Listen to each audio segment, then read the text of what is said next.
Bienvenue au hebdo de Centro. On va parler des résultats récents d'une étude de plus que 300 micropolluants qui sont mesurés dans l'affluent et l'effluent de 25 stations de récupération de ressources de l'eau au Québec. Puis on espère vous susciter à discuter avec nous sur les résultats parce qu'ils sont quand même assez intéressants. Puis Colline est l'étudiant de doctorat qui travaille sur le projet qui est financé par le ministère de l'Environnement et les villes qui contribuent beaucoup. On va voir si ça fonctionne. Oui. Bon, d'abord, c'est quoi un micropolluant? Au début, quand j'étais en train de travailler sur les micropolluants, j'avais cette belle image que Sébastien Sauvé avait donnée sur si vous avez un morceau de sucre qui tombe dans le volume d'eau qui serait présent dans notre stade olympique, ce serait vraiment la concentration d'un micropolluant. Donc, vous comprenez de ce qu'on est en train de chercher. C'est des molécules de très basse concentration qui sont quand même importants parce qu'ils ont des problèmes. On en appelle aussi ici au Québec, contaminants nocifs non normés. Je vais le lire parce que c'est important de voir chaque mot. Ce sont des composés pouvant provoquer des effets néfastes sur l'environnement et la santé humaine, qui sont présents dans les ressources en eau, mais non visés directement par la réglementation maintenant. Ils sont suivis non plus. Ça, c'est une définition qu'on va avoir dans un rapport qui va sortir bientôt, la table scientifique au Québec de CNN, ou C3N, comme on dit. Un autre mot qu'on trouve souvent, c'est les contaminants d'intérêt émergent. C'est les substances chimiques ou naturelles suspectées ou présentes dans l'environnement et dont la toxicité ou la persistance peuvent altérer le métabolisme d'un être vivant. Ceci, c'est une famille évolutive parce que si on a vraiment compris ce qui se passe, l'intérêt peut diminuer ou devenir très, très important, puis on ne va pas parler d'un intérêt émergent. On va regarder un peu ce qui se passe à l'international avec ces différentes molécules, puis la Suisse est un précurseur dans ce qui se passe. Parce qu'ils ont décidé en 2016 d'évaluer les performances des stars à l'aide d'une douzaine de substances qui doivent être éliminées à 80% d'ici 2050. C'est clair qu'on a pas mal de temps, mais il y a quand même une centaine de stars qui sont équipées de d'ozonation ou d'élimination avec charbon actif.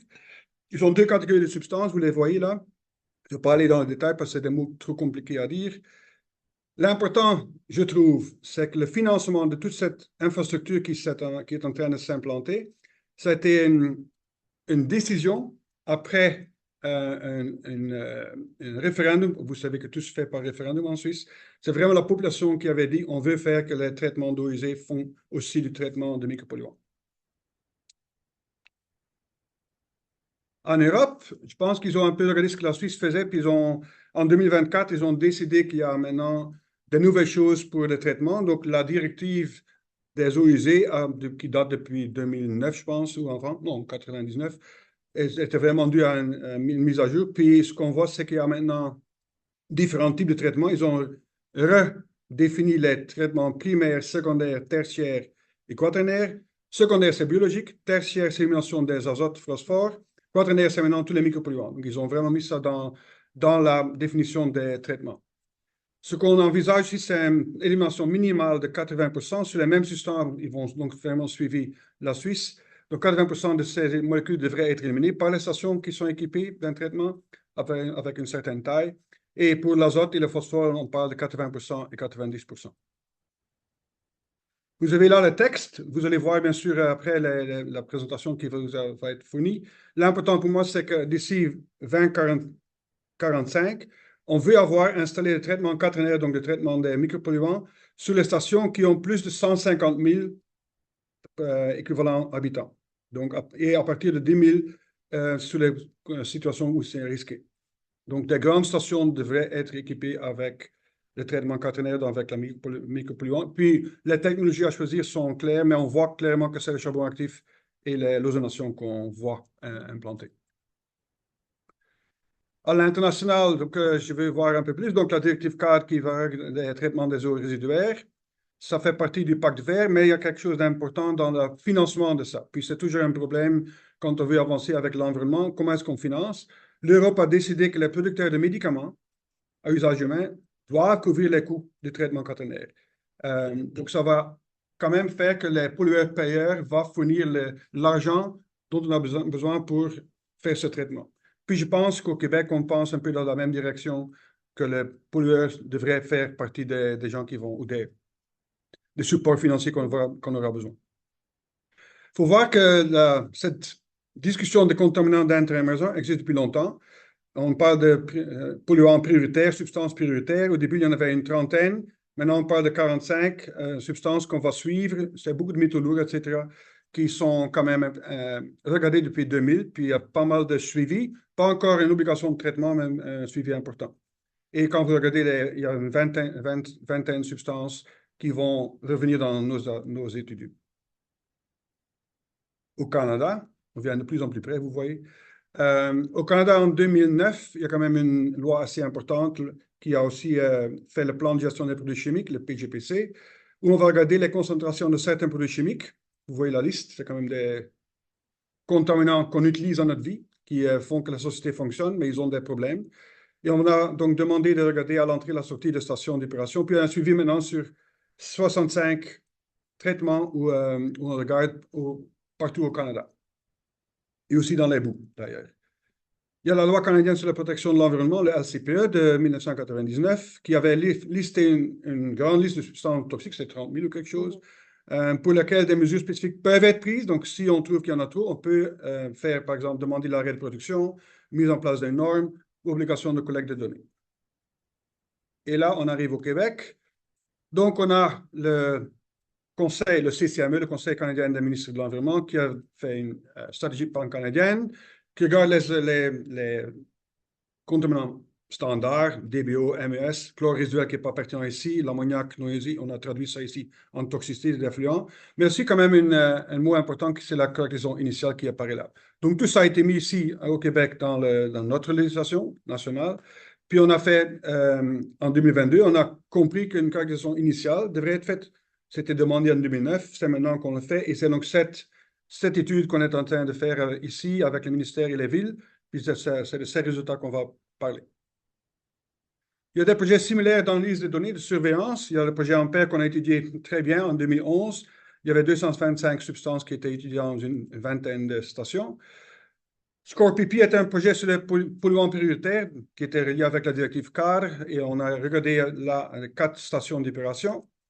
Ensuite, il y a des gros projets qui ont amené finalement à toute la décision d'investir. Regardez une quarantaine de produits pharmaceutiques et phytosanitaires pendant 6 ans et leur élimination par différentes technologies. Et au Québec, on a fait un projet, puis je vais en parler un peu. En 2003, il y avait un premier projet qui regardait les substances dans des paires de traitement d'eau et traitement d'eau usée pour voir s'il y avait un lien entre ce qui sort d'un traitement d'eau usée et ce qui entre dans une production d'eau potable.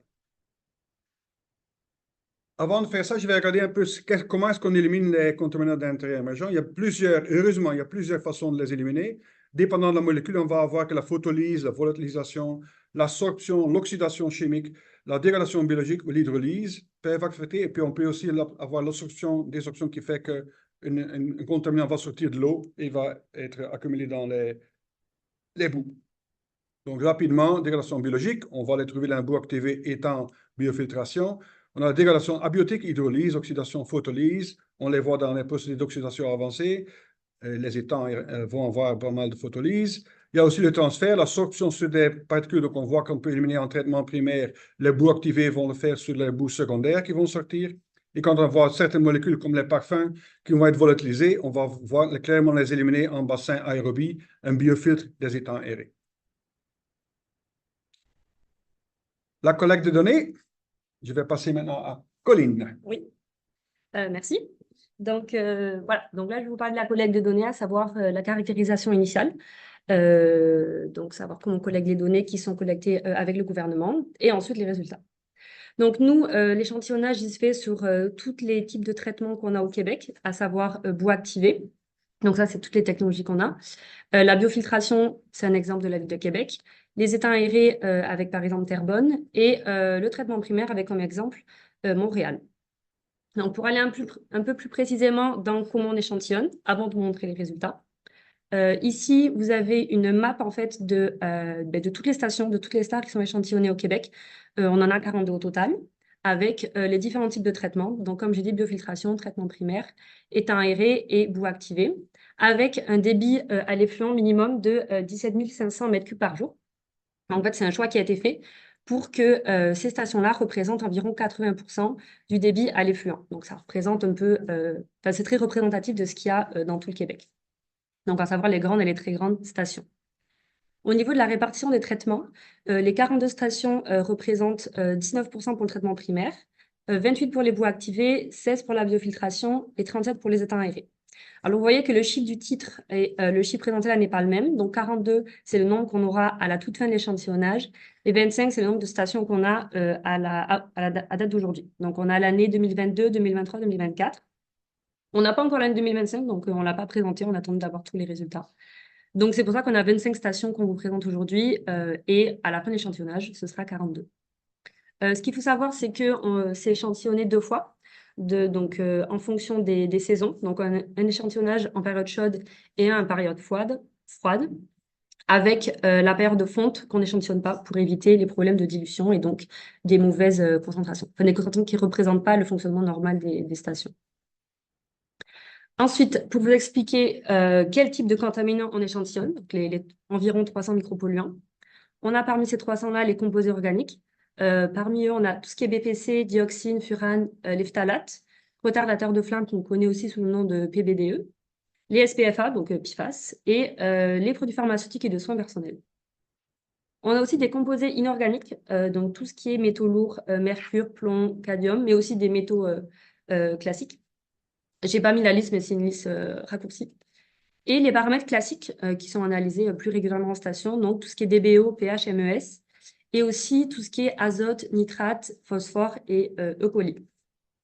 Donc au total, comme c'est dit dans le titre, on a plus de 300 micropolluants, polluants, substances qui sont analysées. Ces substances sont analysées par des laboratoires qui sont accrédités, donc qui ont un certain type d'équipement et surtout des personnes qui ont un bon niveau pour analyser, on va dire, ces substances-là, avec un coût de quand même 25 000 $. Donc ça, on tient à le préciser. C'est-à-dire un échantillon à emmener à l'analyse. L'analyse coûte 25 000.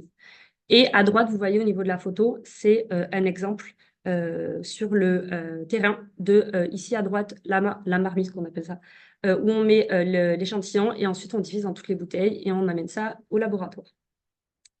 L'échantillon se fait avec des échantillonneurs automatiques, comme vous le voyez sur la photo ici.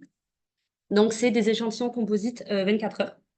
Et étant donné qu'on analyse des micropolluants, on a une procédure de nettoyage qui est spécifique et des blancs aussi qu'on analyse. Donc, pour préciser que ça, c'est fait.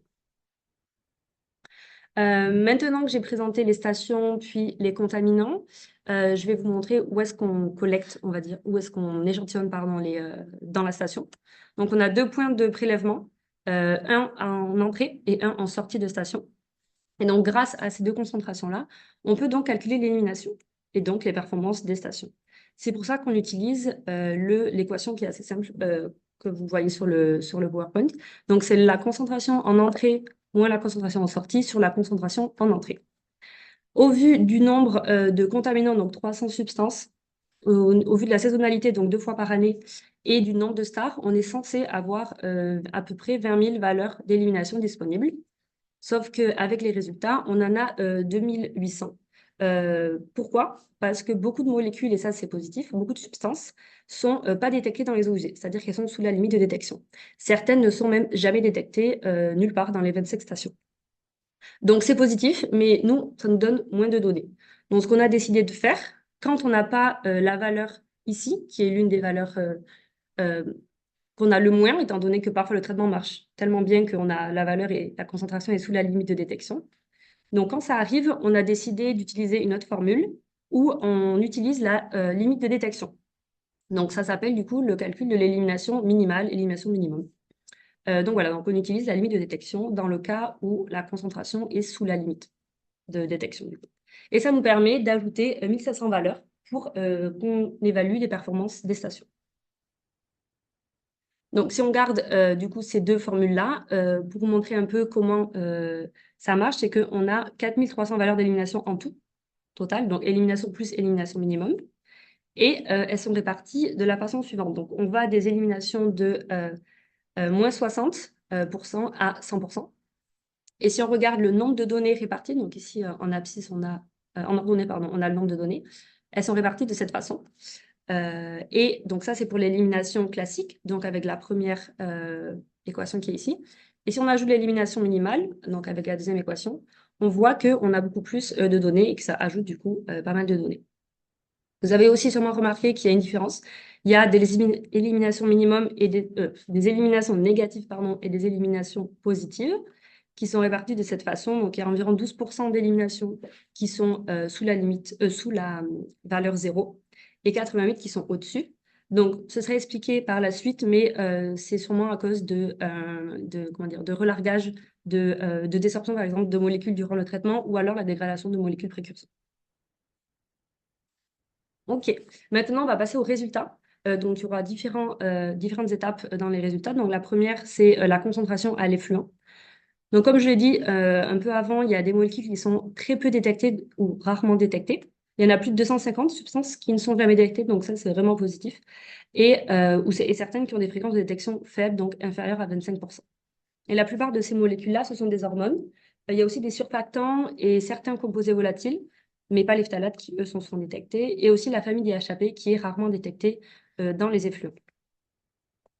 Ce graphique-là représente donc les molécules qui sont par contre fréquemment détectées. Donc en ordonnée, on a la concentration ici.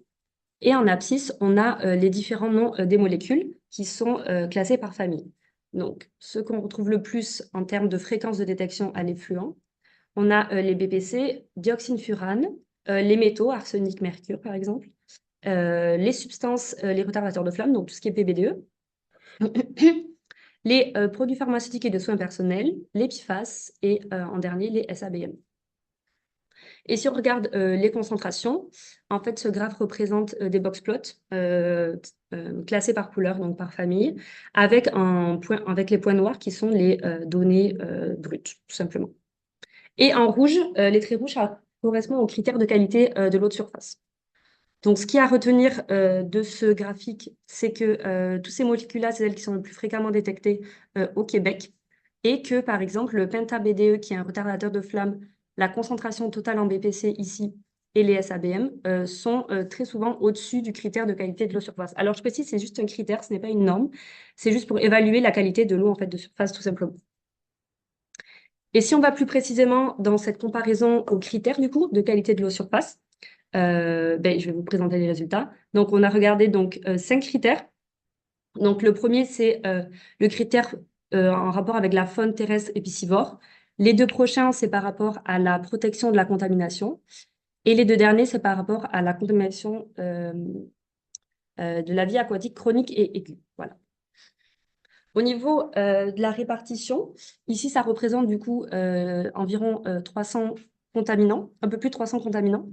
En violet, on va dire. Vous pouvez voir que c'est le nombre de molécules qui n'ont pas de critères. En vert, c'est le nombre de molécules avec un critère, mais qui est du coup avec des concentrations sous le critère. Et les 23 ici en bleu, c'est les molécules qui ont un critère et qui ont des concentrations au-dessus du critère. Et donc, si on se concentre sur ces 23-là, on obtient le tableau suivant.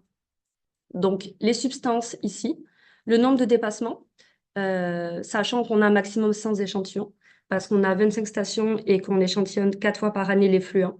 Donc, pour se situer, on échantillonne l'effluent 4 fois par année, mais affluent plus effluent, c'est uniquement 2 fois, pour être clair. Donc, c'est pour ça que là, on a 100 échantillons maximum. La valeur du critère, la concentration maximum et l'amplitude des dépassements.